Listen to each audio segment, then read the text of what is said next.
Hello and welcome back to the Oh No No No podcast. Now, the playoff pendulum continues to be in a bit of a limbo at the moment, going into the 36th and final fixture of the league campaign. Having watched Partick Thistle replicate Raith Rovers' antics last week against a potentially free-falling Falkirk side, Barry Robson's team had it all to do yesterday against Morton, and a team that are effectively destined now for a mid-table finish. I'm your host, Robbie Weir, and joining me to look over yesterday's game and talk over all the points, we've got firstly the man of international mystery shirts. We've got Leslie Mabin, a very quiet Leslie Mabin. He's not in a library, he's just, where about in your world are you at the moment, Les? Good afternoon, or good evening actually. I'm in Nagasaki in Japan. It's quite late at night here, so I'm talking like a snooker commentator just to keep my voice down and not to disturb anybody. But I was at a game on Friday night. I was seeing my Iwaki FC away to Viva in Nagasaki. Now, if you go on YouTube and look at the highlights, you'll see Iwaki scored 4 goals from cross balls. The goalkeeper did not connect with any of them, as well as Morgan Boys did with that ball from the corner at the end yesterday. So if he's fancying a career away from Greenock Morton and in J2 League, he's very welcome to it. Well, we'll come back to that point a fair bit down the line, a relatively decent amount to talk about in this game. And we've got a man who enjoyed a bit of a quieter week compared to other podcast, shall we say, commentators. We've got Scott Fleming, who was in hospitality yesterday. Aye, all good. We had a right good day out in the hospitality. I got invited by Ali to join the neighbours. I think they had somebody drop out, so he'd asked he knew I was back, so he asked if I fancied joining in. And it was a good day out. And shame we didn't get the win, but as Graham always tells you, didn't let the football ruin your day at the football. So it was it was a good day out with good people. Yeah, it's what you'd hope from hospitality. It's great to see that they're getting all 3 of the suites continually filled out now. Obviously, couldn't really do that last season with the work that was going on, but you'd imagine that has a huge stake in revenues. And as well, apparently 50-50 tickets getting put is much the discussion now. But yeah, we'll leave that be for now. We'll just have a quick bit about Friday night. So yeah, just firstly, Scott, we'd spoken a fair bit over the last few weeks about Partick Thistle. We'd obviously said that we'd expected them to come through the games against the likes of Airdrie, Dunfermline, Hamilton, all comfortably. They didn't. They dropped points. And then Falkirk continued to throw bottles about the place left, right and centre, seemingly. Were you quite surprised by the result, or just given the way that game went? I mean, did you tune into it at all? Or? I watched bits of it. I didn't watch it all because I was actually out catching up with a few mates in the pub, but it was on in the background, so I was obviously keeping an eye on it every now and again. But I think, for me, if you told me going into the game, am I surprised that Partick Thistle beat Falkirk? No, because at the end of the day, Falkirk have been, as you say, they've been losing games left, right and centre recently. Whether it is just purely down to nerves and worried about losing this big lead that they had less than 2 months ago, going into the final sort of quarter of the season. I think when then Partick, how it unfolded after getting the early goal, then down to 10 men, I thought, when Arfield scored, Falkirk should go on to win. I mean, look at us last week. They go down to 10 men, the tide turns, and we're basically in their half for the rest of the game. That's how I expected that game to go. Wasn't necessarily how it went. Yeah, Falkirk had chances, but I thought with 10 men for Partick, I thought Falkirk would be banging on the door constantly and expecting to score. And then obviously Agaman gets sent off. But I mean, it's funny he got sent off, but I tell you what, that was never a red card. If that was 1 hour plays, I'd be going off my nut that that's a red card. But still, the referee made a decision, and then the fact that they scored right at the end as well, last kick of the game basically. Yet again, another 90-plus minute goal that Falkirk have lost, and it's lost them the game. They're going back to how we were at certain points, at certain points this season, at losing late goals and just stupid goals as well. So I think Falkirk have got a massive call to answer to this week, and we'll see obviously on Friday night how it unfolds, but I think their fans will certainly be a hell of a lot nervous than they were maybe 2-3 weeks ago when they still had a 7-point lead. They're certainly going to be worried. Yeah, definitely. I mean, Leslie, from a Rovers perspective, how much do you think that changed the complexion for us going into yesterday's game? I mean, I think a lot of people were. I was certainly hoping for the draw myself, and as much as I've found it very, very funny that Falkirk are now very toiling towards this line, it's obviously very frustrating, as I put out on Twitter. The death of Stalin, the classic Jason Isaacs. I'm smiling, but I'm also very fucking furious. Is the line from him. But yeah, just your thoughts on that sort of in terms of how did it change the complexion for us going into yesterday? I mean, it was unfortunate. It was unexpected, but in a way, it kind of changed the pressure that we had, because you know full well that if Partick had not taken anything from that game, then we would have gone out taking nothing from the Morton game either. So it kind of changed it from being one of, right, don't bottle this, to don't lose any more ground. So it kind of then became at the very least, we must not lose this so that we can at least go into the final day with something on the table. I mean, I had no idea what had happened in real time in the game because of the time difference that I went to bed, and I woke up with like 150 messages and a text from my Dundee United supporting mate saying, "Feel for you, Partick were rotten." So immediately I knew what had happened when I saw that. So it would be very, very, very funny if the result of this is that Livingston skied first. However, it did change, I think, the complexion of the challenge that we faced, in that we had to not lose at all costs and ideally win at all costs as well. So, but I mean, I've been saying this for quite a while. If we don't make the playoffs, it's not because Partick beat Falkirk. It's not because we didn't beat Morton. It's the first third of the season. So we've still done extremely well, but I'm sure we'll come back to that later in the pod. Yeah, fully agree. And I think that'll be, again, it's a conversation for if we reach that point, but we're still on the road, and the pendulum is still swinging. So pre-match yesterday, 2:00 the lineups come out, and a bit of a surprise for everyone. Scott, you're saying that you were in hospitality, but you saw Scott Brown out running before the game, which you were a bit uncertain about. But yeah, it turns out he was actually suspended. We'd had a bit of a discussion sort of pre-match that he was close to a suspension. The SPFL website had him on 11 bookings rather than the 12 for the threshold. And yet somehow, I believe they still use the comment system, but apparently it's came through that Scott Brown was suspended.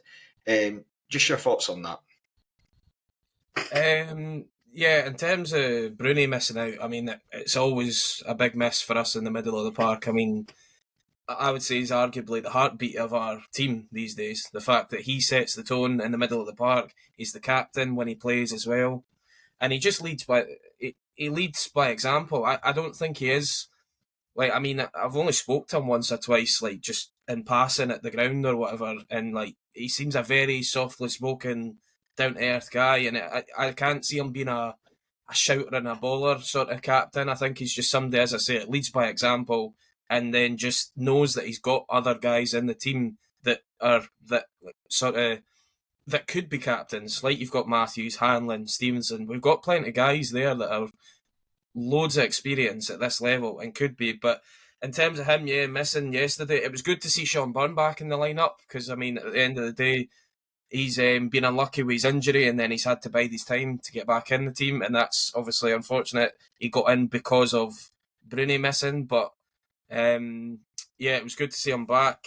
I think when you say about the bookings, it was strange for us when we did the little tour thing at hospitality before we actually sit down and get drinks and food and stuff like that. And I did see Bruni out with, I guess, the sports scientist or whatever, doing some sort of running training, and probably just because he wasn't going to be playing, so he has to do the training before the game. But I kind of clicked then. I was like, he's not playing.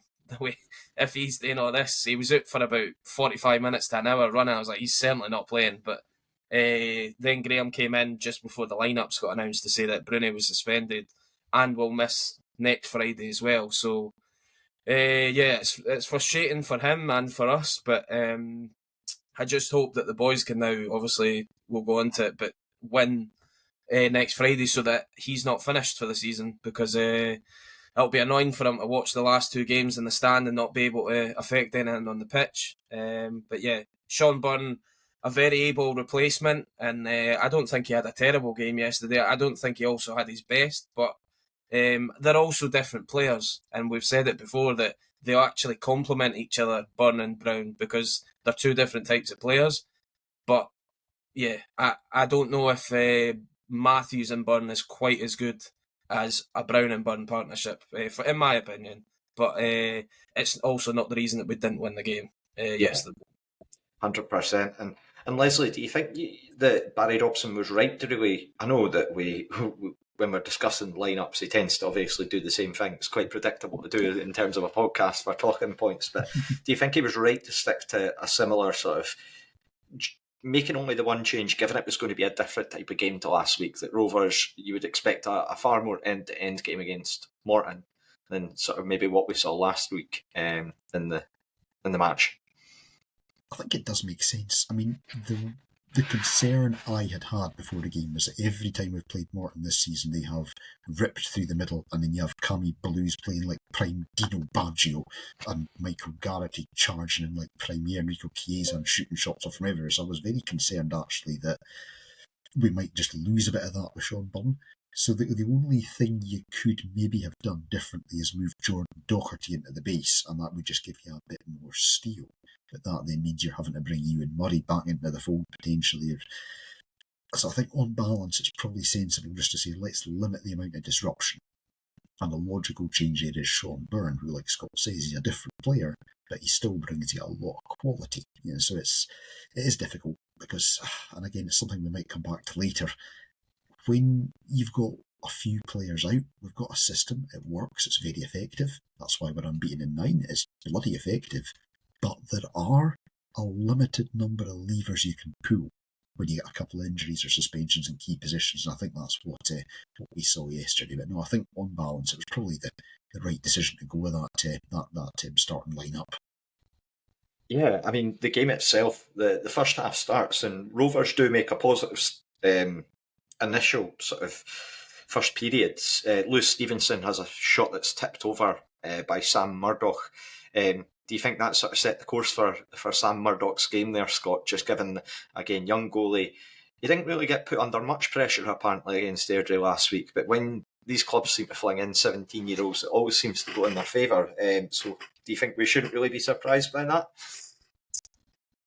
I mean, as soon as he pulled off that save, I mean, when I watched the highlights back, it wasn't. I had it in my head from the game that it was actually a better save than it was on the highlights. Still a very good save, but I thought it was even better in person watching the game. But I think Lewis will probably be a bit disappointed that one of his chances in that first half didn't go in. I think we'll go on to the second one, but the second one's probably more likely that he should have scored than the first one. But I thought Josh Mullen did well actually to even get the ball in the box for that first chance, because I think it came back out to him from Easton, and Easton almost gave him a really heavy pass that nearly went out the park, and he almost had to like kind of lean back to even just get loft in it. And I think it was Vonnie, it went up for the header with maybe Jack Baird, and it just fell like really nicely to Stevenson. And yeah, he's got a really good contact on it, but as you say, the Morton keeper's made a really good save, and yeah, we were unlucky not to score there.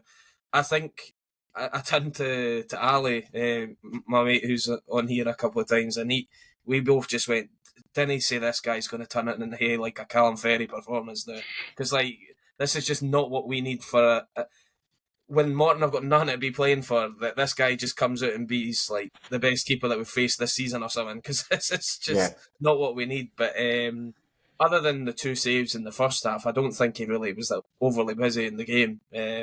I thought what he had to deal with, he dealt with pretty well for somebody that's only played one professional game until yesterday. And I think, to be fair, if Morton going forward, they at least after these last few games will be able to see he's probably a very able backup for them next season, Like, Yeah. they can go out and probably get a more experienced keeper, but no, this boy's capable, because I didn't see anything yesterday that made me think that this guy's not going to be any good at this level. Again, it's such a small sample size to be looking at, but at the end of the day, you can only see what you've just seen yesterday, and I thought he was a very capable keeper. I think at times I would have liked a bit more crosses. I was saying it a lot in the second half because the corners were down at our end of the ground. I was a wee bit surprised that we never seemed to stick anybody on the keeper at corners yesterday, especially such a young lad. Whether it was a case of they didn't see that he was going to be coming off his line for the ball, and they maybe thought, well, he's going to stay on his line, so we'll just no need to worry about having to block him coming for the ball or something. I don't know if that was a tactic out it, but I just thought usually it's good to get somebody just sort of interfering with the keeper a wee bit, just to make him hesitate whether coming for a ball or diving for a header that's going on target or whatever. But that in all of the game, I thought that the Morton keeper was pretty decent. And I know that it's probably sounded weird, but the Neighbours every season, they always, with their man of the match, they pick one for each team.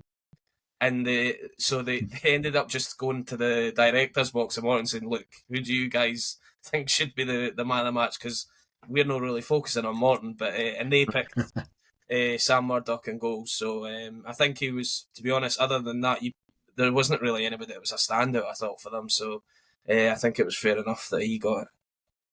Yeah, I mean, there was, from the Morton side, he's had a good game, and I think he'll go on to have a good career. And I think you're very right to say that next season they can probably say, look, you'll probably be number 2, we won't give you a bit more time to be an understudy and we'll keep you in, given how young he is. But yeah, across the piece, Morton were still getting forward. Cammy Blues had a shot at the edge of the box that sort of gets palmed away by Josh Ray and then given us a handball. But then the real sort of next moment is the penalty. So Murdoch plays a big long ball up, Hadaloy flicks it on, and then Leslie, Ali Crawford goes down, contact from Fordyce. Now, there's a few, I think initially a lot of people sort of saying it was soft. Do you think was it maybe the right call? Was it outside the box? What were your thoughts on the penalty?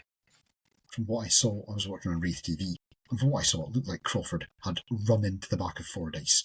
And I think, for me, the big warning is how quickly the referee had blown and pointed to the spot. It absolutely reminds me of what we see with Colin Stephen a lot, which is this is a referee who has seen a player's arm go up, has seen a player go down, and he's immediately just gone boom, penalty, without just taking that split second to think, hang on, what's actually happened here, or consult with the linesman or whatever. What's happened, I think, is the referee has seen Fordyce's arm up, which is, if you're Michael Stewart, he'd be talking about the biomechanics of the body. Fordyce's arm's up behind him because he's turning round, and Ali Crawford has contacted with Callum Fordyce's arm and has gone down, and the referee has pointed to the spot with alarming alacrity. I mean, as I say, I only had the angle on Raith TV. I had a look in the replay. I couldn't see anything that changed my view. I think that is extremely soft as a penalty. What about for you, Scott? What were your thoughts on the stand about that one? I think Leslie has a very valid point that the referee was very quick to award it. I mean, we benefited at Falkirk last week, where I also thought the referee was very quick to give our penalty. Considering, I think Duncan also agreed with me that it was that we were almost going, oh, that could be a bit. Oh, he's given it. Like, it was like that quick how he decided it yesterday. I've looked back at it a few times. At the time, I thought it was very soft, and I just didn't see enough of it at the time. But then looking back at the highlights, I've kind of watched it a couple of times now. I think it probably is. It goes down in the soft category, but I think after watching it, it's probably a free kick anywhere else on the park. So if you're going by that, then why? It's one of the ones where you go, oh, well, that would be given as a free kick. So why is it not a penalty? You get some of them throughout the season, and so I would put it down as the sort of soft category, but I can see why he's given it. I think Fordyce has been very unlucky the way that Crawford's kind of nicked in and sort of stuck it round the side of him and then just ran into him. And then, I mean, at the end of the day, he's given the referee a decision to make, but I do still think the referee probably should have taken just that extra couple of seconds or something to just think about it, because I just don't think it was a clear and obvious penalty. It was one that you had to think about. Yeah, for me, I think what was interesting is there was sort of there was very little appeal from the Morton players for the most part. There was a few that sort of pointed towards the spot and asked the question, which I don't think even influenced the referee simply because he made his decision that quick. But yeah, Grant Gillespie steps up and he dispatches it, which gives Rovers a small mountain to climb. But it was a positive response though. Leslie, do you think that Lewis Stevenson, Scott's mentioned already the chance that he has sort of after, do you think he needs to be hitting the back of the net with that? Because he almost kind of brings it back across the keeper when the ball comes back out. It's palmed right back to him and kind of has the goal to aim for. Do you think maybe is that a bit harsh or do you think he should be hitting the back of the net there? I immediately thought, oh no, it's another brilliant save from wee Hyperboy in goals. Murdoch evaded me temporarily. I thought that was an amazing save. But then I saw the replay and I thought, okay, actually, what's happened is Stevenson has hit it straight at the keeper. And if he didn't save that, it would have been a horrendous gaff. I will give Stevenson a bit of a pass because he's not a striker. He's not normally an attack-minded player. And, he did score a zinger from that kind of area against Aki's earlier in the season. If that goes anywhere else other than straight at where the keeper is, then I think that's very likely in the back of the net or, colliding with a defender and then bouncing up into the net or at very least out for a corner. So because of the position he normally plays in, I'm going to give him a pass. I think you would expect that we could have at least diverted it away from the keeper and not hit it straight at him in that situation, though. Yeah, I would agree with that. I think that is quite important when you look at players like Stevenson to factor in when you're talking about like shots on goal and stuff like that. He's in a position that he wouldn't usually find himself in, and you're hoping that he does hit the back of the net. We've seen him score before, obviously, of course, that screamer against Hamilton. But yeah, just it's one where I think it probably looks easier. I can see what he's tried to do because the goalkeeper's almost kind of moving towards the railway stand side. And I think it's one of those ones where sometimes, and I do enjoy them when you see them, it's kind of like where the goalkeeper kind of dives the opposite way of the ball, like in a sense of like their body's falling, they're trying to reach towards the ball, but he's trying to wrong foot him effectively. So yeah, I don't think you can be too critical of Lewis Stevenson. I think if Lewis Stevenson was to have that moment back again, I think he probably would just go near post and just chance that. Because Murdoch isn't the tallest of keepers. I think he's not even maybe 6 foot. So, and he probably still has a bit of growth to go because he's still not even 18. But I do think if Lewis had that chance again, he probably is going near post just to take. I do understand why he probably was going back across the goal, but I think it ended up just being almost shit at Murdoch, to be honest. But I think then if you go near post, the boy on the line's got a decision to make whether he does what Dylan Tate tried to do last week and just kind of elbow the ball wide of the post. But he ended up just helping it in the net. But I think, if Lewis had it again, he'd probably go near post. But yeah, as you say, Lewis doesn't score many goals in a season, and he's already scored an absolute belter this season. So I think you could probably let him off with missing 1 or 2 chances in the box. Yeah, absolutely. And the next person, again, speaking of players that don't score many goals, the next one up is Sean Byrne. Talk me through that one, Scott. I think I almost celebrated as if it was a goal. It was just like, I seen him line up, I went, oh, he's going to end up doing that fake shot and just like slide it along to the side to Matthews or whatever. And he actually hit it, and I just turned around and went, he's actually hit a shot. What's going on?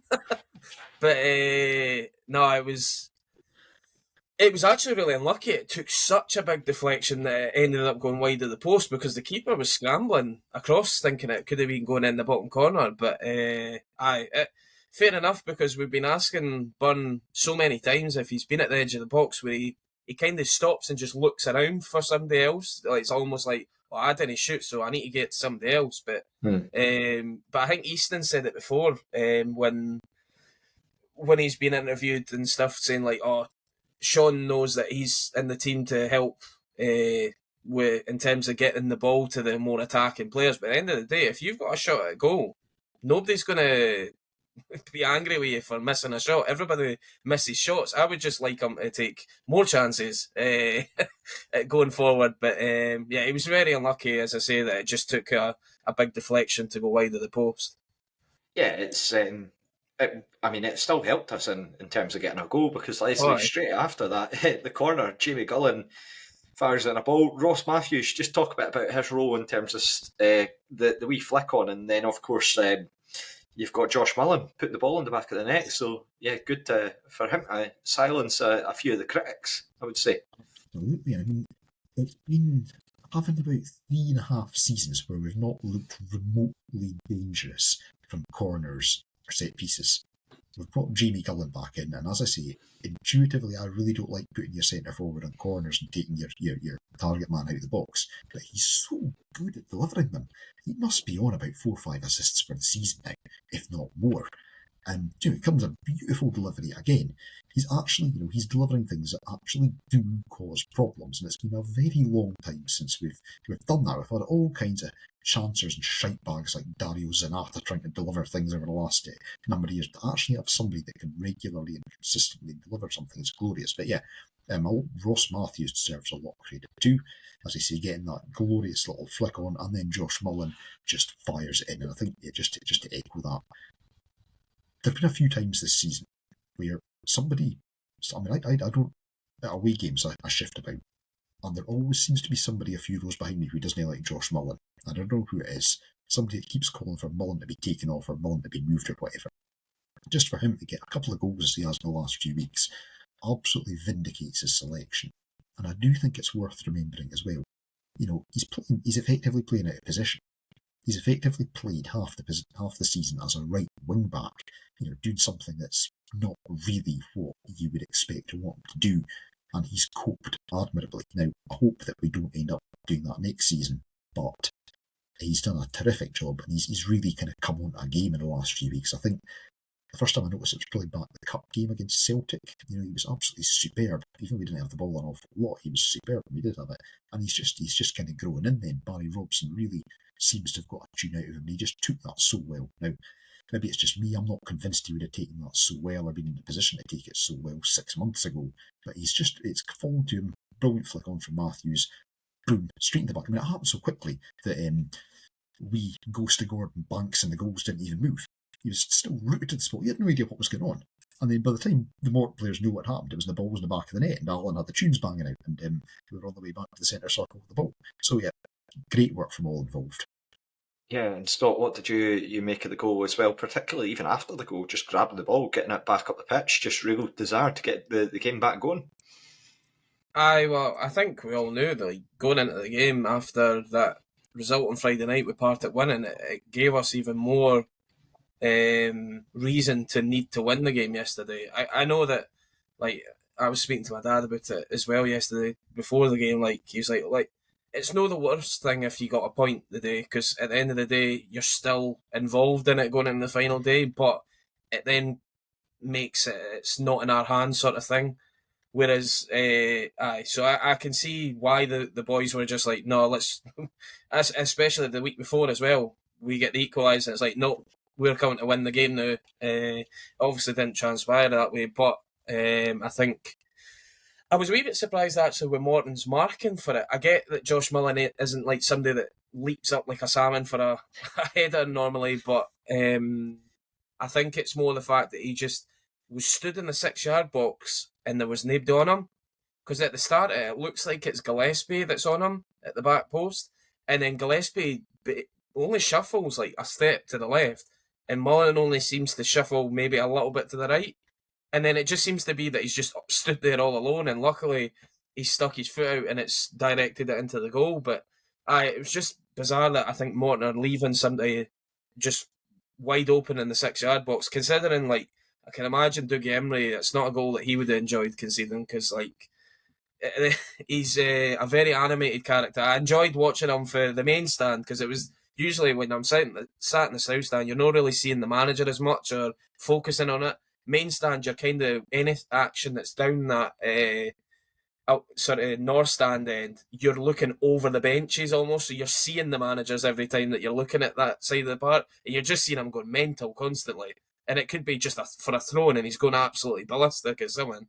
But so I could just imagine that he wasn't happy with that goal being conceded, because, yeah, if that was us, I think we would have been also dissecting it, saying, why the hell are we leaving somebody wide open in the 6-yard box? Because it is quite criminal to be losing a goal like that, to be fair.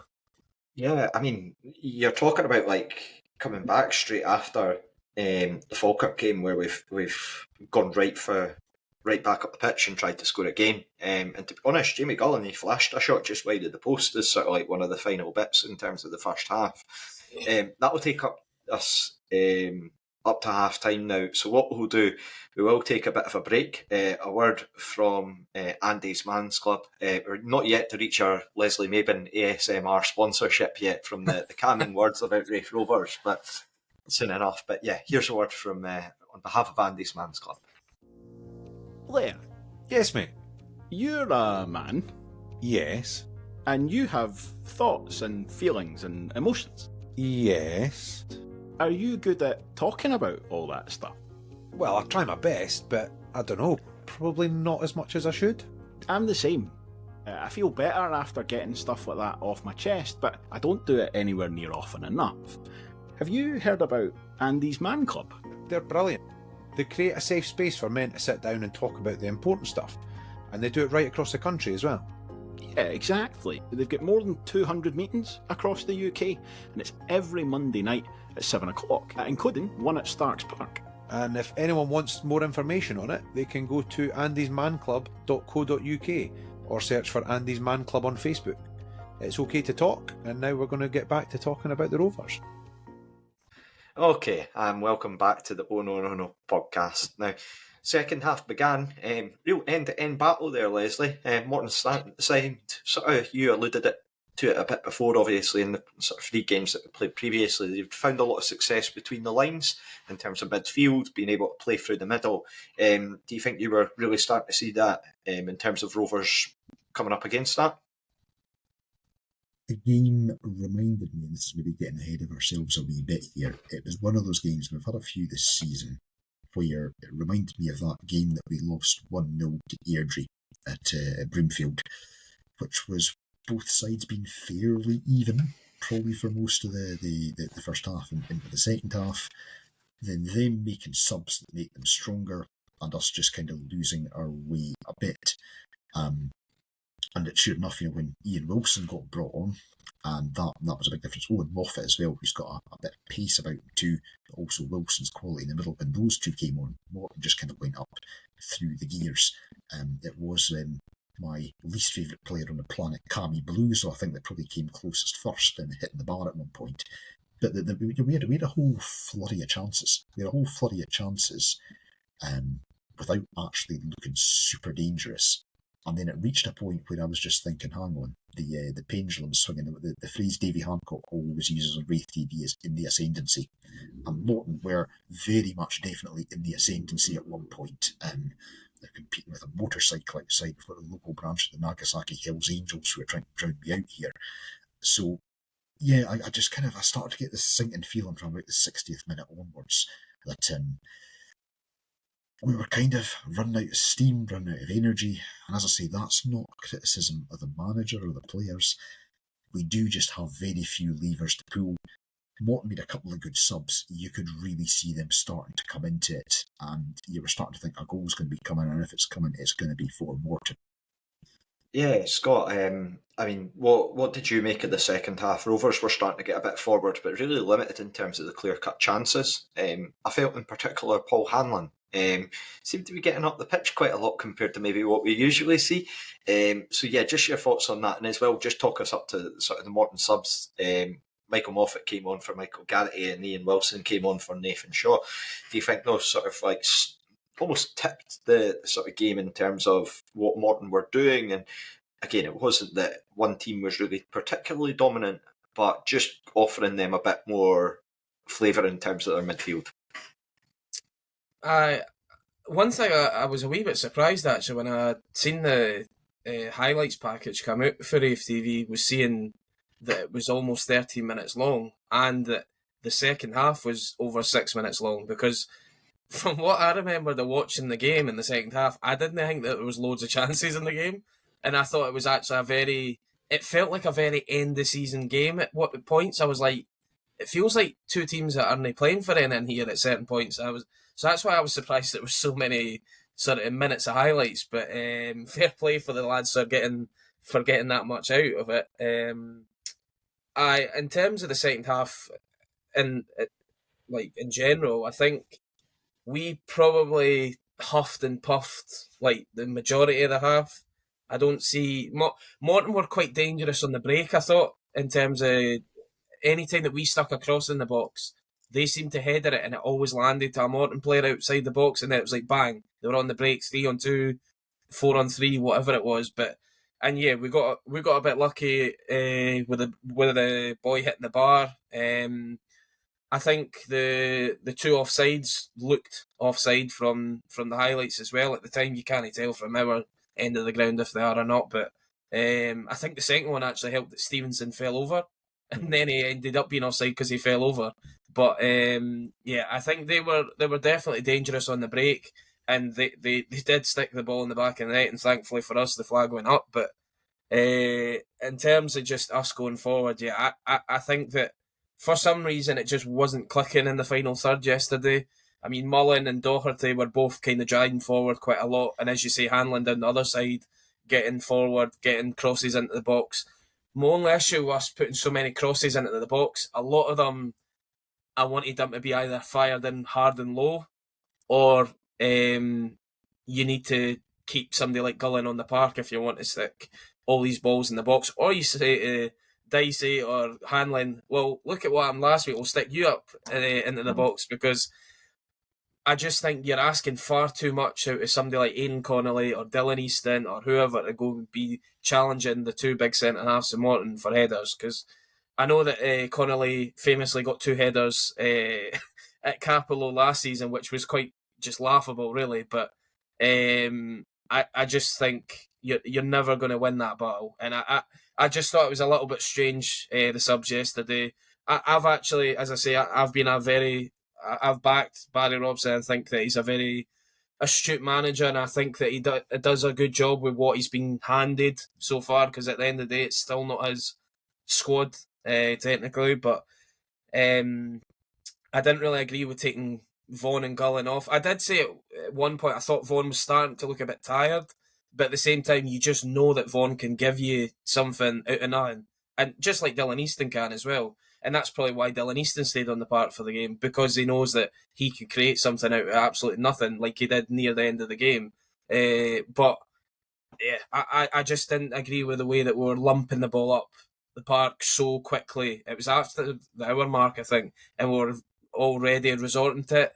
And I was just like, I think it's a bit early to be resorting to that, but also you've got to read the room almost and look at who's up front.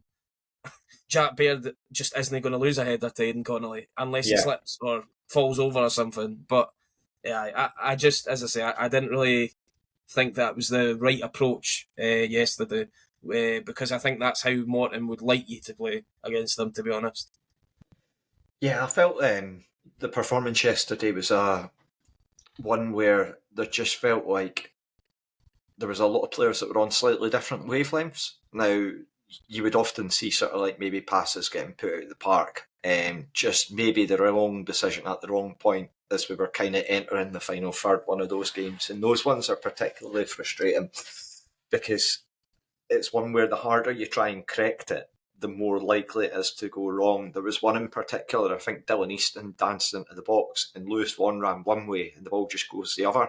And it's so frustrating because you're thinking if Vaughan makes the right run or Easton finds them, then you're looking at a real high probability that you're going to get a chance on goal. I mean, Leslie, just Barry Robson in his post-match interview, he did comment that there was a bit of emotion in the team because they really wanted to win after the result the night before and what had happened last week. And again, it's never in question that this side are a sort of group of players that want to go out and win.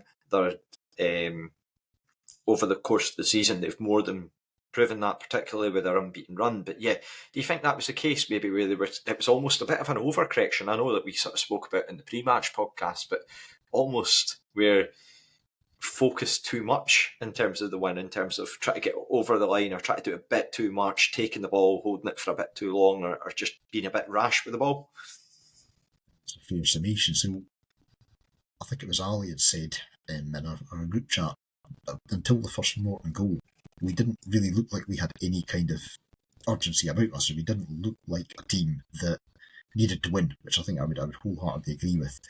And it almost kind of flipped in the second half, and that I think you've summed it up really well, Robbie, that we were almost trying too hard at points, trying too hard to make things happen, and it just wasn't coming off. I mean, probably the guy that was probably most visibly frustrated out of everybody was Lewis Vaughan, and you can totally understand it because he's been out injured. He hasn't scored yet this season. He wants to get a goal.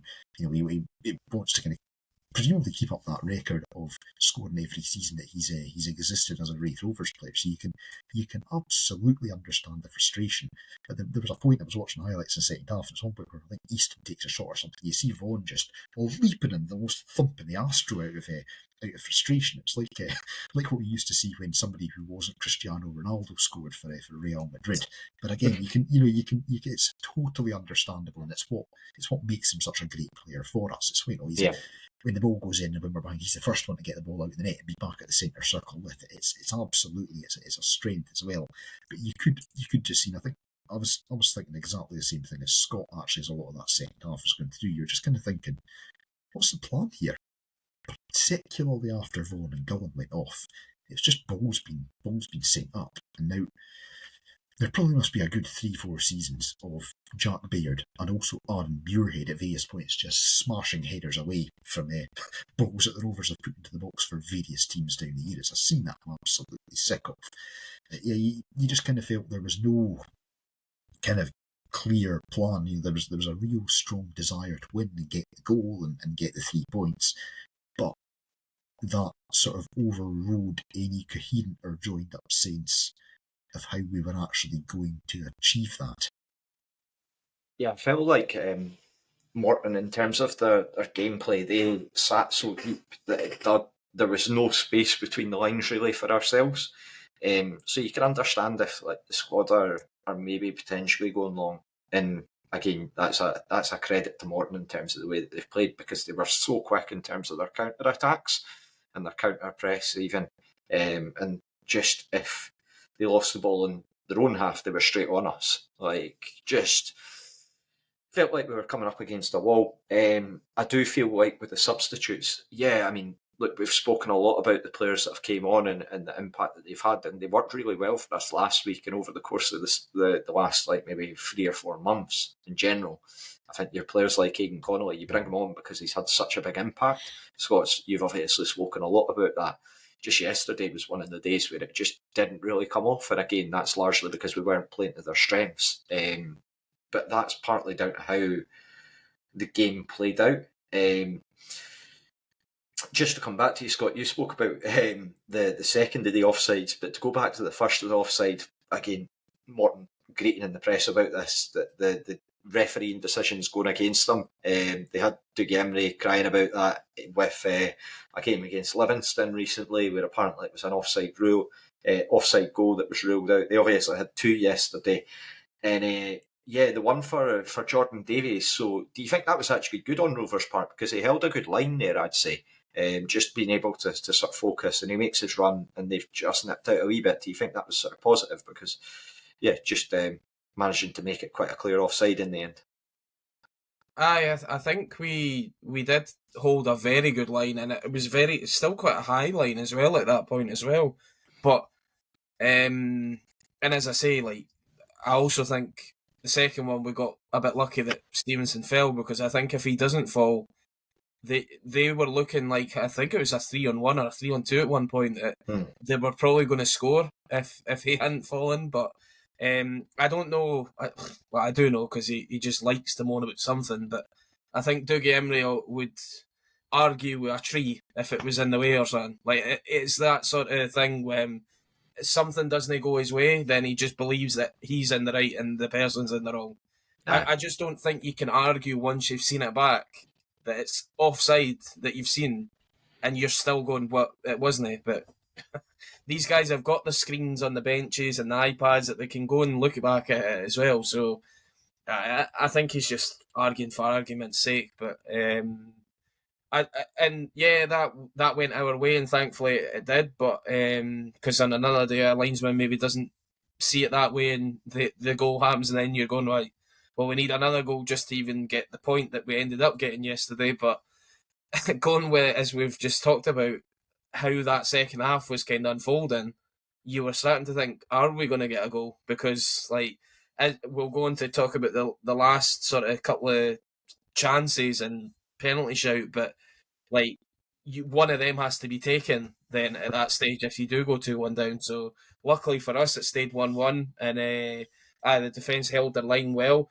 One thing I thought Morton actually did well yesterday in terms of us holding our line high, but they actually, I thought, put on a very good press against us when we had the ball. Something that actually Barry Robson's been very good at for us in terms of when we're without the ball, a very high press, forcing them to pass back to their goalie a lot, or passing it just amongst their centre halves because they're waiting on a sort of opening to happen. But it's something that I didn't actually see a whole lot of us yesterday, was a high press. I don't know if that was a different game plan for Robson or what, but usually we would normally send Gullen or obviously Finlay Pollock as well at the time, but you would send them two to go chasing after the ball and forcing them back constantly. But yesterday, I don't know, we just seemed to sit off them a wee bit more than usual instead of our usual press. But as I say, it maybe was another tactic that they felt that maybe the Morton centre-halves, they wanted to, for some reason, keep them on the ball if they're maybe weaker players or something on the ball. I don't know. But it's something that I did notice quite early on, that we weren't pressing as high as normally we would. But yeah, I think we need to go. It will be something I'm sure Robson, I think he said it in a few interviews himself. It's something we really need to address going into the summer and into next season. We have to go and sign players that, see, when we do this high press and win the ball, that are creative and are just instinctive in creating chances. As soon as we win the ball, we need to have ideas of what we're going to do, because it does look at times. There's been times where we've looked really good, but there's been times that we've almost looked like somebody's won the ball back and go, right, what now? Like that. Yeah.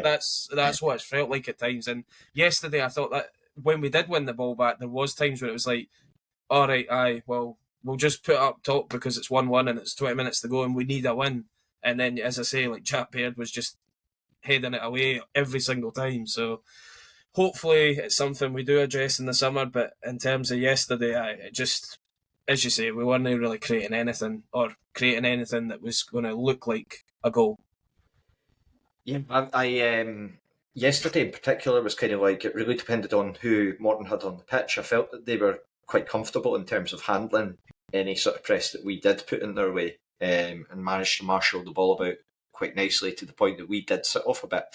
With regards to their press on us, it all hinged on that sub when Adeloye went off compared to Jordan Davies, because again, there was like, you looked at us and we were just comfortably stroking the ball about the back when Adeloye was on the pitch. That's not his game at all, of course, but then you go to Jordan Davies, and even when Jordan Davies was pressing, what I would say is that Paul Hanlon and Callum Fordyce, Jordan Doherty, they were all comfortable enough on the ball to be able to sort of zip passes about, or to be able to sort of shimmy their way through. I know that you guys in hospitality picked out Paul Hanlon to be man of the match, and I think that was really deserved based on his performance. But we've got a few minutes left in this game with quite a lot to still talk about, to be honest. Leslie, just in first bit off is the 88th minute, where Dylan Easton jinks inside, coming in for a major chance. Do you think that was really the big moment in terms of the game, to be able to sort of put it to bed? And yeah, just where do you attribute it? Do you think it was Dylan Easton held on to the ball too long because there was a good number of defenders ahead of him? Does Aidan Marsh just really need to just get out of the way? I think I'll kind of soften this a bit by saying that we need to remember Morton hit the bar, Morton scored, and Morton also had 2 goals ruled offside, so it's not as if you say, well, if that had gone in, we would have won the game. I think that does Morton a disservice, because I think we had a pretty big slice of luck as well, and in a sense. It was a very good chance near the end, though, and it was the right time for Easton to get a shot away. Would have been about 11 steps before, when there was a moment, there was a nice window that had opened up between the defence and the keeper, when he could have fired it in. That didn't happen. It was, to use my favourite analogy, it was like my favourite broken PS2 controller where the square button's stuck and you just kind of get the shot away and you have to just keep on running and then hope you can eventually dribble the ball into the net, or like use one of the other buttons to pass it in or something. And he was just going and going. And then Aidan Marsh was doing I know he's from Yorkshire, but there was no need to do an impersonation of a cricket side screen in the box. That was uncalled for. Again, though, I don't want to be too harsh on Aidan as well, because it's the last couple of minutes in the game. There's players everywhere. There's a lot going on there. It's not like it's a clear and obvious gaff where he's completely blocking him. There's a lot going on all around them. Easton does well to eventually get the shot away, which is just wide of the post. So, but that was our chance. I think the time to take the shot would have been 11 paces before. If Marsh was able to get himself out of there, that would have been good as well. But yeah, I mean, it's as I say, it's the same with the Scott Brown chance versus Airdrie a couple of weeks back. It's very easy to look back in hindsight and say, "Oh, that was the chance that cost us the game." But keeping it in that bigger picture of the other things that kind of went in our favour, I think, is also important. Yeah, I mean, I wouldn't want to dole out too much credit to Greenock Morton Football Club here, Leslie. We are a Raith Rovers podcast, but no. I think the difficulty was that, they'd packed the box at that point, and it was, you see what Easton's trying to do. He'd already scored a goal against Hamilton quite recently, where he's jinked inside.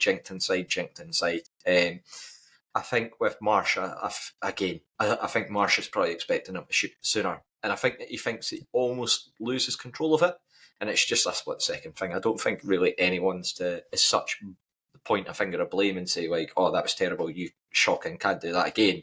I think it's just, again, if both guys could do it over again, I'm sure they would make different choices.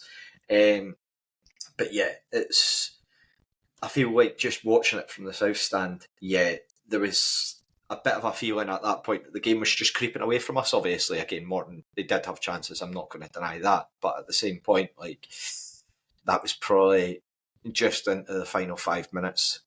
One of the closer ones in particular. And then as well, to really sum up the nervy final moments, Scott, talk us about your angle of the Kai Montague pass back to Josh Ray. I think that, really for me, I think that probably stems back to their United miss, where Kai Montague's, again, maybe one that falls into the category of trying too hard. I've seen a bit of criticism levelled almost at him, but he's such a young lad that, like, just, I'd say hone it in a wee bit and let him make his errors, but that was obviously very close to being a catastrophic error. So yeah, just a back pass to Josh Ray that goes, Josh has got to kind of fish it away wide of the goal. Doesn't go, it was close, but it wasn't heading net bound, I would say. What was your thoughts on it? Aye, I mean, for him, obviously you can see he's eager to impress. Like, anytime he comes on the park, he's running about, he's trying to do his best. But that's now twice he's came on really late in a game where we're either holding on to a lead or we're desperate to try and get 3 points, and he's maybe made one or two errors or things that maybe he's rushed, and it's rushed it because he's a young, inexperienced player. And I think obviously if he had that moment again, he's certainly not going to be doing what he did, because obviously where we were sat in the main stand, it was perfect angle for seeing it, and you could see the first sort of maybe 5 metres that the ball travels, you go, oh dear, that actually could be going in the bottom corner, and then you go, actually no, it is curving away from goal, so you were like, right, thank God for that. But everybody just, you could hear the whole Stars Park just gasping, going, are we about to witness one of the worst own goals that's been scored here? Because that would have been up there for sure. But I'm thankful for us, but also for him, because that would have also you could imagine that would have really scarred them for a while if we miss out on goal difference with them and it's because of that goal or whatever. You could just imagine that how bad he would have felt about it and whatever. But I'm glad for him it didn't come to that. But and in terms of the Dylan Easton chance as well, I think at the time when he does miss it, I thought that was the chance that we weren't going to win the game. Again, you said I think it was about 87, 88 minutes. But considering there wasn't loads and loads of subs, there wasn't a goal in the second half, and I was like, well, we're kind of scraping the barrel to even get 4 minutes extra stoppage time here. So that's why I was like, after that chance, you've got maximum 5-6 minutes to get something. So I was a wee bit worried after that we might not get something, but obviously the only thing left to talk about obviously will be what could have been a moment to win the game and probably should have been. Well, not probably, that should have been given, but it was just a bit of a nonsense, really. Yeah, I mean, when you go, Leslie. Before you move on, I think Blair made a very good point in our group chat something about the 84th minute, which was, we can't go daft here because a draw is not a disaster, but losing absolutely is a disaster. So the dynamic was very different to the Falkirk game, but it was like we just had to hit the nuclear option. We just had to go and try and win it. This one, it was kind of like, we couldn't chuck everybody forward. It would be good if we could win it, but a defeat would be a lot more destructive to our playoff hopes than a draw. So it was a fine act to balance. Again, I think kind of like Scott says, that's why I wasn't absolutely gutted when Easton didn't score. But then that does lead us on, as we say, to the final, what should have been a chance. Yeah, I mean, just talk us through that, Leslie. What were your thoughts on it? Looking, again, we've got the benefit of Raith TV highlights, which does include the handball incident. What was your thoughts on it? As I say, I was at a game on Friday night where multiple goals were scored from cross balls. None of the goalkeepers got as close to the ball or made as good contact with it as that. So again, I was watching on Raith TV. You don't always get the best. You sometimes get a great view of things. You don't always get the best view of things because there's a little bit of pixelation sometimes. And again, that's not any criticism of the Raith TV guys. That's just a physical limitation of digital technology. But a lovely cross comes in. The track the ball diverts. You can, again, one of those ones you can see from the reaction of our players. They're screaming for a handball as well. And the ref just completely ignores it. Morton hit on the break. And there was a very kind of bleak and grim moment on Raith TV where thankfully the ball got slipped through to Moffat and the linesman blew very quickly. The whistle went very quickly for the offside, but this did not get here. This didn't get heard. So Davies carrying on commentating as if the game's still live, and he says, and it's just ended in the most horrendous and disastrous fashion. That's Owen Moffat, 2-1 Morton, absolutely disaster for Raith Rovers. And then he realises, and he says, and we've been saved by the offside. Just, I don't know how none of the officiating team noticed that. It's not even a handball down by his side in a crowded box. It's full Supermans sailing through the air, arm outstretched, definitely in the Michael Stewart biomechanics of the body, unnatural position, making full contact with the ball and diverting it. And it's just an absolute atrocious decision. I mean, normally I try and be quite pragmatic with refereeing decisions. That, I kind of think that over the course of the season it evens itself out. Over the course of a game it usually does. But that is an absolutely shocking decision. How that was missed, I don't know. Yeah, shades of the first game against Livingston at Starks Park, where a ball got dinked back from sort of edge of the 6-yard box, and it's just clearly off the hand. But yeah, just Scott, just talk to us about your reaction to the handball and just how frustrating it is to see. I must be honest. At the time, I hadn't seen it as clearly from where we were. I don't know if somebody's head was maybe in the way, where we were sat, but I didn't see it anywhere near as clear as I did, obviously, in the highlights. I was just like, in the highlights, I almost stopped and laughed at how clear the arm is just out there and making contact with the ball. But I don't know what, because the referee's not blocked by anything because it's came in for a cross out wide. He stood at the edge of the box and he's got a right good view of the crowd, the guys that he's looking at, where the defenders smashed the ball with his arm. Like I don't know what else could have went. Like everything is there for the referee to see, and so I really don't know.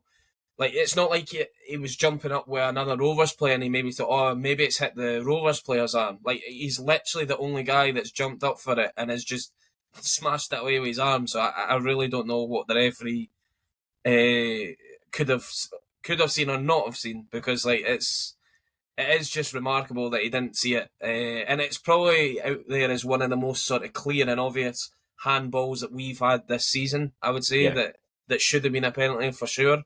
I did see somebody trying to say that I wonder if the referee was like, oh, the Rovers have had too many penalties this season. I'm sorry, but referees aren't going to be thinking about that. Especially they don't keep count. That's not anything that they're thinking about. So that sort of stuff I don't get. But it was just, and especially with how quickly he gave the penalty in the first half. It was almost like, oh well, how would you give that one so quickly? Because that one was even more clear and obvious than the first one.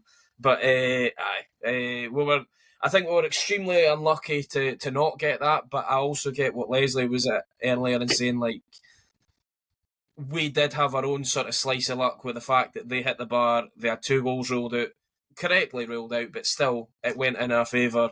So I think at the end of the day, I don't think anybody could have been kicking and screaming coming out of Starts Park going, it's an injustice we didn't win that game, because at the end of the day we didn't create enough clear-cut chances, but also it would have been nice to get the penalty and have the chance to win the game. But I think that leaving Starks, the focus was very much on like we could have done more in terms of the game. I think just I wouldn't say the pressure got to us as such, because I still think like we stood up and we got an equaliser where we needed to, and we still, it wasn't that we didn't create any chances. I think it's just that frustration you sort of alluded to it earlier on, that we didn't potentially play to the best of our ability, whether that's more just people just making incorrect decisions at different points, or whether it's just a bit of, okay, we need to go out and win this game. And as Barry Robson says, a bit of emotion in there just with the result the previous night. So yeah, just obviously that brought us to full time. So yeah, just Leslie, just talk us through how important is it not to lose heart? Just in terms of that, given what you've said already, obviously we're still very much in the hunt. Partick arguably have to go to what I think it's the form team in the league now in Livingston, and who are still chasing a title. So how important is it to keep a bit of perspective going forward? It is absolutely important to an extent. If we won, we would still be 5th. We would be level in points, but Partick's goal difference is superior. Granted, if we'd got another goal, it wouldn't have been as superior. It would have been +3 over us rather than +4. But, to an extent, it does take a couple of the options off the table. We're still going into the final day of the season with the chance of finishing 4th being a live option that doesn't require a freak mathematical set of circumstances to achieve. It helps too, in a sense, that Partick are now in a situation where, because of the fact that they beat Falkirk, because of the fact that Livingston beat Hamilton, Livy go into the final day knowing they have to win, and that if they don't win, then they're still finishing 2nd anyway, so they might as well go for it. So Partick know that they could draw, and that could be enough to finish ahead of us. There's more permutations for them than there are. So Livy have just got to go for it, basically. And they've got to go for it and try and score as many goals as they can. For us, we've still got to go out and play Queen's Park. I personally don't take any stock in this. Teams have got nothing to play for. I think there's too many moving parts to add any credit to that. It might be the case that guys might be rested and you might give some of your youngsters a run out, but equally there's guys who might be looking to impress agents that are watching. There's youngsters that might be trying to show the manager they're worth a crack next season. So I do think even if teams have got nothing to play for, so there's Queen's Park scored 2 goals yesterday against Ayr and got a draw. so that they're not canning for it. So no, I'm looking forward to it. It's just great that we actually have something to play for on the final day. I mean, even 3-4 weeks ago, it looked like this was going to be a dead rubber. So the fact we've even got something to play for is a credit not just to the manager, but also to the players. I think the players deserve a lot of credit for how they've picked themselves up after the first third of the season, after that 3-0 game away to Falkirk. The way they've picked themselves up off the canvas has just been exceptional. So a lot of credit to the whole team as well as the manager. Remember, we picked up 9 points, 3 wins in succession before Barry Robson came in. So yeah, it's just, I think, not as ideal as it could have been, but still all to play for, and I'm really looking forward to it. And for you, Scott, just how was the mood in terms of after the game for you? What were your thoughts? Yeah, I mean, obviously, gutted that we didn't get the win yesterday to kind of make it slightly easier going into next Friday. I mean, I basically described it as it's not really in our own hands now because it's Partick's to lose, really. Yes, they've got on paper a much more difficult game because we're playing a team that, I know that Les touched on it there, but technically on paper they've got nothing to play for because they can't really go. I think they can maybe go up a position with Dunfermline, but they've not really got loads to play for. I think the definition of a proper dead rubber game next week is Morton v Ayr, because that's neither team can go anywhere and neither team have got anything to achieve at that game. So, but for us, if you told me sort of after the 3-0 gubbing that we got at Falkirk in December that we had a fighting chance going into the final game of the season, I probably laughed at the time because I was seriously worried that we were going to be scraping to fight off 9th at the time. But it is brilliant from the squad to turn it around. Great that Barry Robson's managed to get a tune out the players because it's something that Neil Collins wasn't really consistently getting out of the players. So to get this consistency going, we're on a 9-game unbeaten run as well, which is a testament to the players for how consistent they've been over this period of time. I hope for them, because of how much they've turned it around, that they do get it, because it's an added bonus, the fact that we get an extra bit of cash for moving that position higher. You get an extra couple of games in the season, potentially more, depending on how you get on against Ayr United.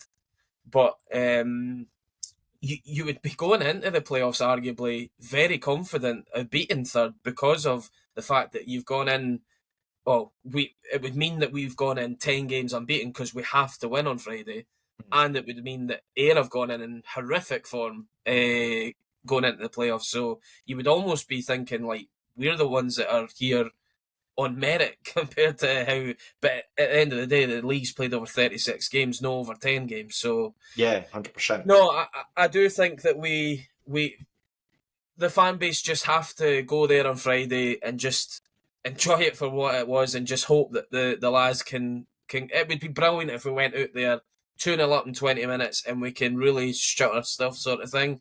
But if it is a case of 0-0 at half time, but also Partick are losing, then we know, right, a goal, and it means that we were in the playoffs, sort of thing. Like it is a case of folk are going to be sitting on their phones at Hampden quite a lot on Friday night, whilst also cheering on the lads. But like, I just hope that they get it done. But at the end of the day, I'm not going to lose my shit if we didn't get it, because I was just glad that we got out of the mess that we were in back in December, January time. Yeah, absolutely. I mean, see, going into this one, it's a game. Naturally, you've got all the sort of connotations of being able to reach fourth place. The club have put on buses for it, so I believe that those are open for being able to book now. So you can book a space on the bus, which will get you to and from Glasgow, which is really good because, again, Glasgow's not an easy place to get to on and back on a Friday night, particularly when you're finishing a game at 10 o'clock. So that's brilliant. And as well, there's a bit of historical significance about this one now. This, again, tends to change quite fluidly over seasons past, but it's Queen's Park's last ever game at Hampden. Barring any Scottish Cup miracle runs, they were now looking ahead next season. I think they're licensed to play at Lesser Hampden, which again they've kind of had a few shenanigans over the last few years. So again, it's a bit of history there. If you're wanting a trip to Hampden to see the Rovers play, then all the more reason to get along. But yes, you're not believing what it'll next season, Leslie. No. I'm not believing that that's Queen's Park's last game at Hampden. I don't know. I mean, look, I don't think believe they've got. that. They'll be back. I don't think I they've think got. they'll be back. I don't think they've got the favour with Lord Haughey now, because he's in with the Hegians at the SFA, I believe. So yeah, I can't see them being back next season. I think it'll be Lesser Hampden all the way through, and I think it's a sin that it is, because it's that stadium's not fit for purpose. But we'll see. We'll have this discussion next time next year, Leslie. We can look back and you'll either be right or I'll be right. But anyway, yeah, nothing to lose in that game. So we'll obviously, of course, have a pre-match podcast about that. That'll probably be next Wednesday, I would think, with it being a Friday game. So we'll get that organised and we will be back in the middle of the week. Leslie, are you going to be back in the UK for that point? Or? No, I'm going to be watching this from Fukuoka, and I don't want to jinx this, but the last time I watched an evening game, when I got up at 3:30 in the morning for it, was the Kevin Nuke game up at Arbroath, where we lost 3-2. And you guys at least got to go to bed. I had to go up and do a full day of work, absolutely fizzing and knackered. So let's hope it's a bit better than that. Yeah, I mean, if we want a positive omen, the last time that we played Queen's Park on the 2nd of May, we won the league through Graham Weir. So that's right. Let's go with that one rather than your one, Leslie. Nothing personal, but yeah. Thank you, though, for taking the time to listen. We'll be back during the week. But yeah, bye for now.